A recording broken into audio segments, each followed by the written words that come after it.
Oportunidade de estar aqui conversando com vocês nesse bate-papo aqui dessa noite agradável. Bom, como já me apresentaram, né? Hoje eu vou falar um pouquinho sobre planejamento patrimonial familiar, o que vem a ser, quais são as vantagens desse planejamento. Bom, primeiramente a gente tem que partir do princípio de que toda pessoa física, quando ela falece e deixa bens, sejam móveis ou imóveis, em nome dela, para que os seus herdeiros, então, tenham esses bens integralizados no patrimônio deles, para que eles realmente herdem esses bens, precisa necessariamente haver a abertura de um inventário, seja ele um inventário judicial ou extrajudicial. E esse inventário, ele tem um custo, um alto custo, né, que onera muitas vezes esses herdeiros.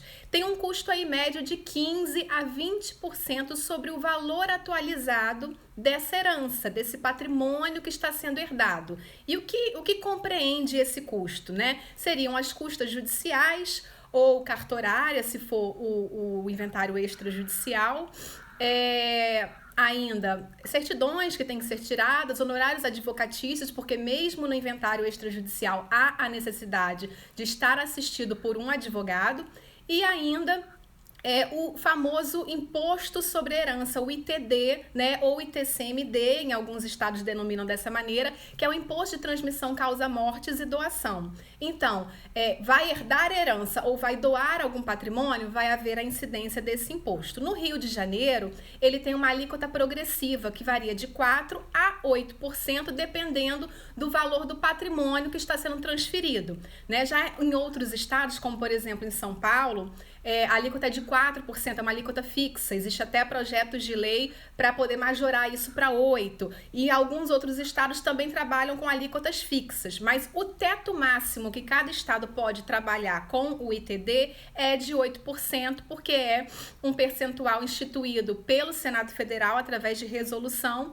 E existem aí alguns projetos de resolução, né, caminhando para que haja ainda uma majoração desse imposto. Então, somando aí o imposto que vai incidir sobre herança, mais as custas, certidões, registros no RGI e ainda honorários advocatícios, você tem um gasto aí por baixo de 15% a 20% sobre o valor atualizado do patrimônio. Então, por exemplo, você tem a pessoa faleceu, deixou o único bem imóvel em nome dela, que ela adquiriu há 10, 20 anos atrás, pelo valor de R$100 mil, por exemplo. É esse valor que está lá na declaração de imposto de renda dela, que ela repete todo ano.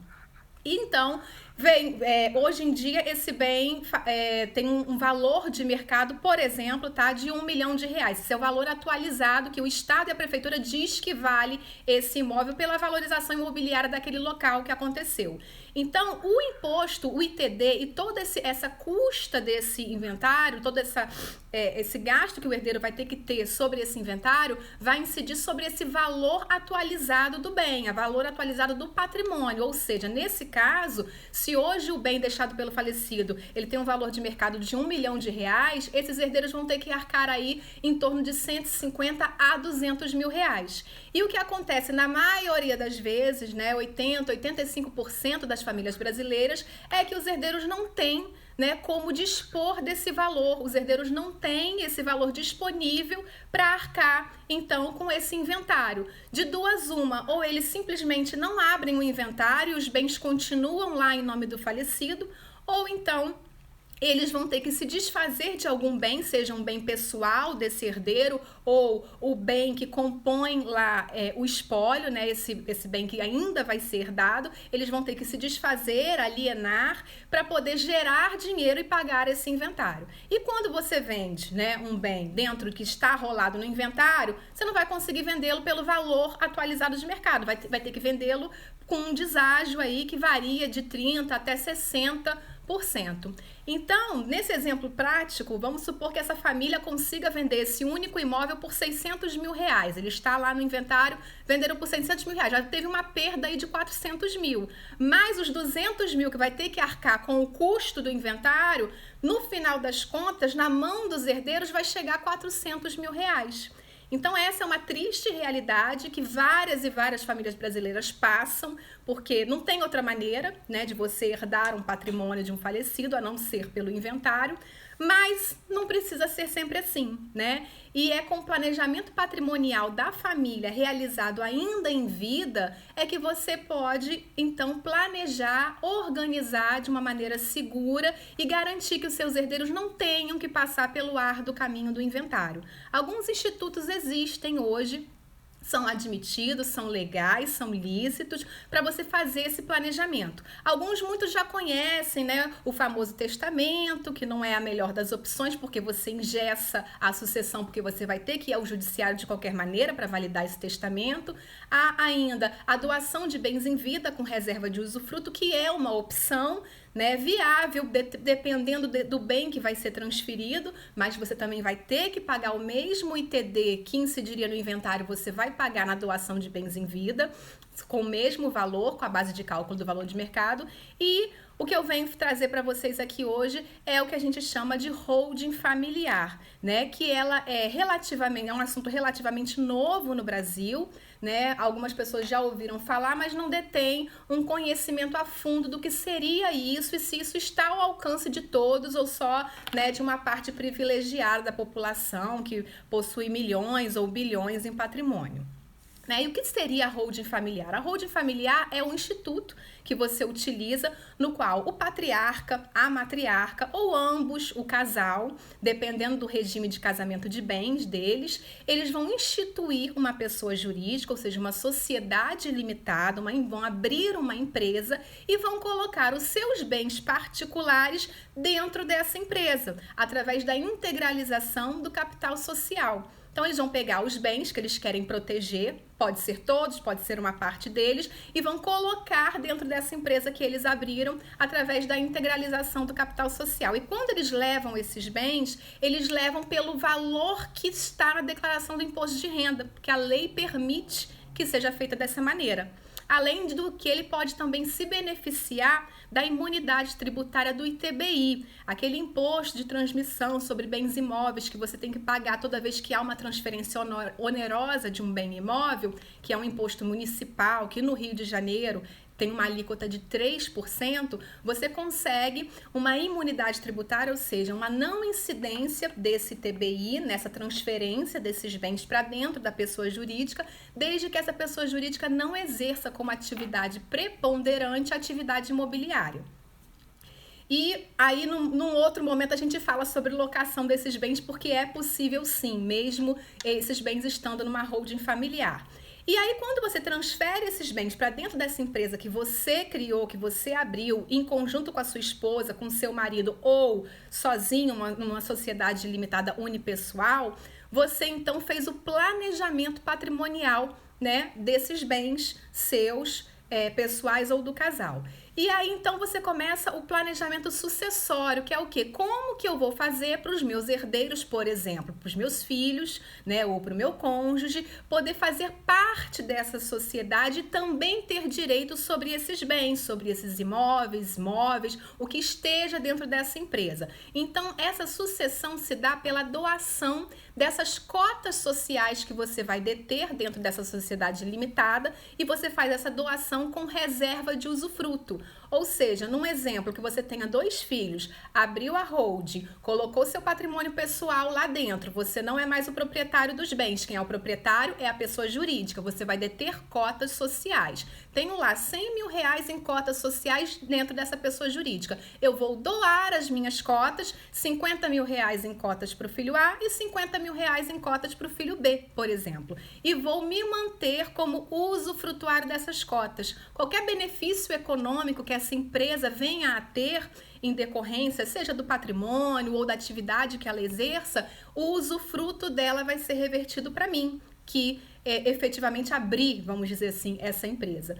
E ainda essa pessoa, apesar de ter doado as cotas para os seus herdeiros, ela ainda também continua na administração dessa sociedade até o dia do seu falecimento. Ou seja, para alienar, vender, doar, dispor de algum desses bens, necessariamente esse administrador dessa empresa vai ter que anuir, assinar e concordar com tudo que os outros sócios queiram fazer. Senão, nada é feito.